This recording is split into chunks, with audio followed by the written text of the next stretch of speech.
Selamat berjumpa kembali dengan video pembelajaran geografi yang kali ini kita masih membicarakan mengenai pola keruangan kota. Topik yang akan kita ambil atau kita bahas adalah ciri, fungsi, dan tipologi kota. Pada video sebelumnya kita telah membahas mengenai karakteristik keruangan dan perkembangan kota, maka video ini adalah kelanjutan dari video sebelumnya. Mari kita mulai.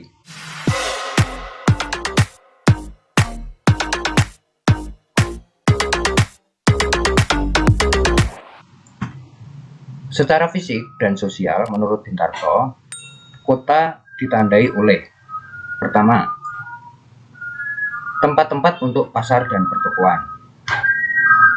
Yang kedua, tempat-tempat untuk parkir. Yang ketiga, tempat-tempat rekreasi dan olahraga. Kira-kira begitu ya. Ada 3 ciri secara fisik: pasar, tempat parkir, dan tempat rekreasi. Yang ciri sosial. Ciri sosial kota yang pertama, munculnya pelapisan sosial ekonomi, ditandai oleh berbagai bentuk bangunan. Ada bangunan yang mewah, semi mewah, bahkan banyak juga bangunan yang tidak layak. Yang kedua, ciri sosial yang kedua, individualisme. Penduduk kota menjadi individualis itu karena faktor-faktor yang mempengaruhi seperti aktivitas pekerjaan yang dibatasi waktu dan juga kepentingan-kepentingan pribadi yang tidak bisa melibatkan orang yang tidak punya kepentingan. Kemudian yang ketiga, kurangnya toleransi sosial. Mengingat banyaknya kesibukan warga kota dan juga beratnya aktivitas mereka di kota, sehingga menurunkan sikap toleransi mereka terhadap orang lain, baik di dalam angkutan umum maupun di fasilitas-fasilitas umum yang lain. Yang keempat, adanya jarak sosial. Kita menemukan stratifikasi sosial di kota itu sangat kompleks. Dari yang ekonominya pas-pasan, ekonomi menengah, sampai dengan yang ekonomi tinggi. Itu memunculkan jarak secara sosial di antara warga kota. Dan yang kelima, perbedaan menjadi dasar penilaian sosial. Jadi akhirnya orang-orang dinilai berdasarkan statusnya. Itulah yang menjadi ciri sosial kota. Selanjutnya menurut Mumford, karakteristik kota bahwa kota dianggap sebagai wadah, di mana merupakan susunan struktur fisik, fungsi, proses, dan tujuan kota itu dikembangkan. Sehingga kota isinya itu sebenarnya adalah kepada penduduknya, sedangkan kota sendiri sebagai wadahnya.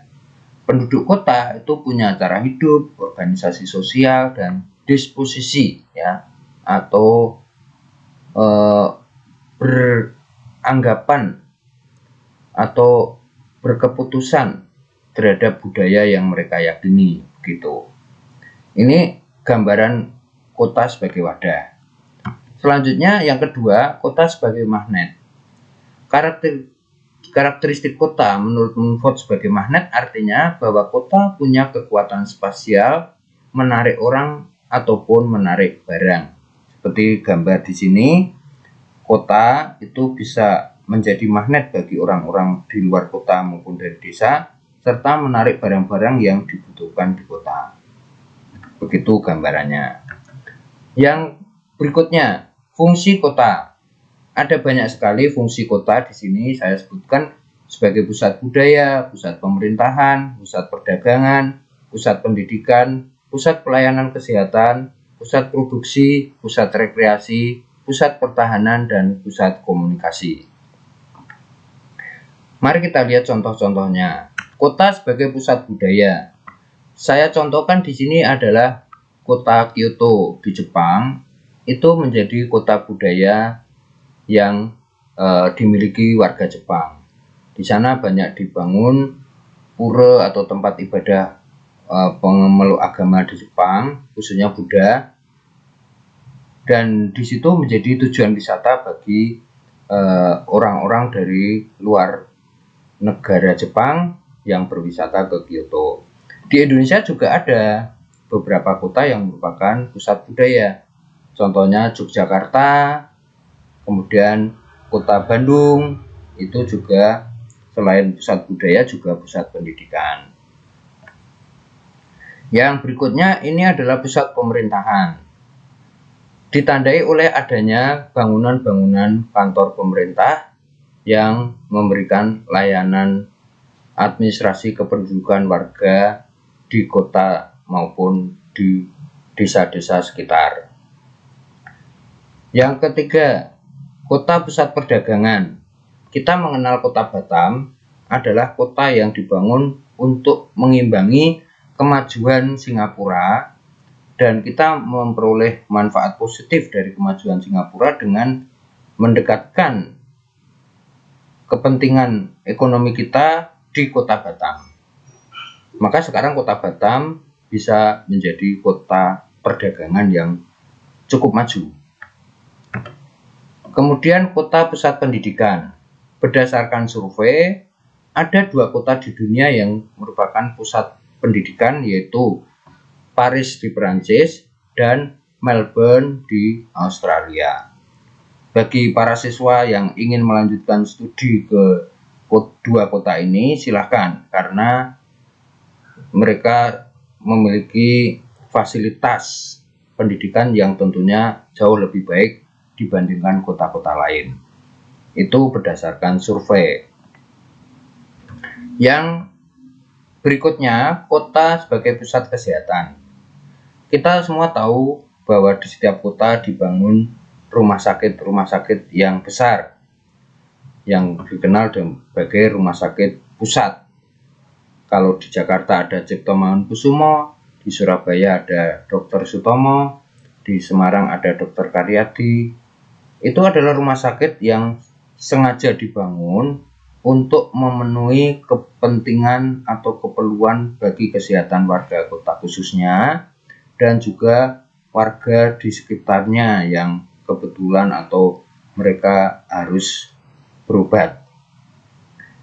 Itu contoh-contohnya. Di setiap kota biasanya memiliki rumah sakit pusat yang besar. Ini adalah kota pusat produksi.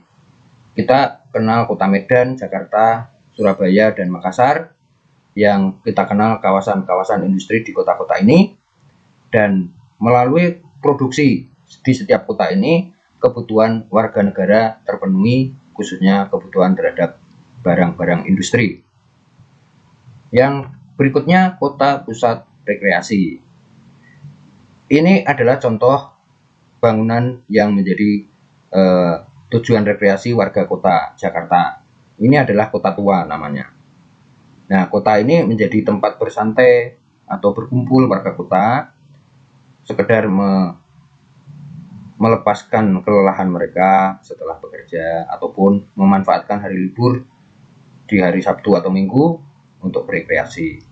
Ya, di Jakarta selain kota tua juga ada Monas, Ancol, Taman Mini, dan sebagainya.